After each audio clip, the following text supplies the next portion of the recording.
Now let's talk about VPC flow logs. VPC flow logs are a log of all the IP traffic going through your interfaces. So you can get a VPC flow log, a subnet flow log, or even an elastic network interface flow log to see the traffic going in and out of your EC2 instances, for example. By enabling the flow log, we can monitor and troubleshoot for connectivity issues. For example, if a subnet cannot connect to the internet, or a subnet cannot connect to another subnet, or the internet cannot access a subnet, this would be captured by the VPC flow log, and we can look at it to get to the root cause of it. So this is super important because on top of getting information out of our EC2 instances, we also get information for elastic load balancers, elastic cache, RDS, Aurora, etc., etc. And the VPC flow logs can go to S3, CloudWatch logs, and Kinesis Data Firehose. Next, we have VPC peering, and VPC peering is to connect to VPC privately using the network from AWS, and to make them behave as if they were part from the same network.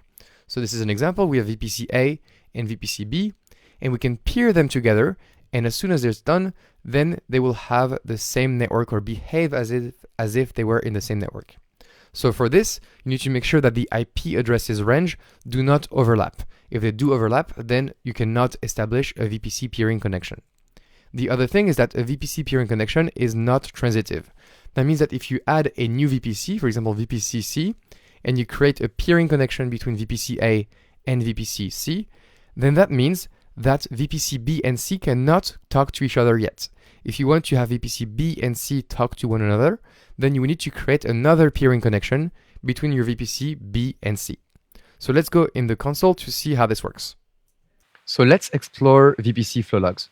For this, you click on your VPC and then click on flow logs, and here you can create a flow log. So we'll just have a look at the options for flow logs. So you can name it, you can say a filter, do you want all traffic, just accepted traffic, or rejected traffic?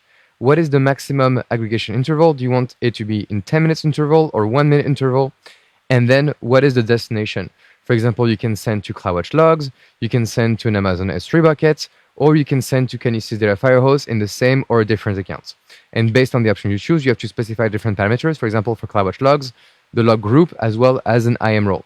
And finally, here's the log record format, which is going to get some information on the VPC flow logs, such as version, account ID, interface ID, source address, destination address, source port, destination port, protocol, packets, bytes, start, and action log status. So that's it for the VPC flow logs. And regarding VPC peering connection, you will go on the left-hand side and you find peering connections. So here we can create a peering connection, so we can name it. We have to select a local VPC to peer with, so that's called the requester VPC. And then you have to select another VPC to peer with. It could be in my account, or it could be in another account. And then it could be in this region, or it could be in another region. For example, let's choose Cape Town, Africa, and then you need to enter the VPC ID. Once you've done that, you can just create a peering connection, and then if accepted, then the two networks will behave as one, which is the whole point of using VPC peering connections. So I don't have an extra VPC to show you right now, but you get the idea.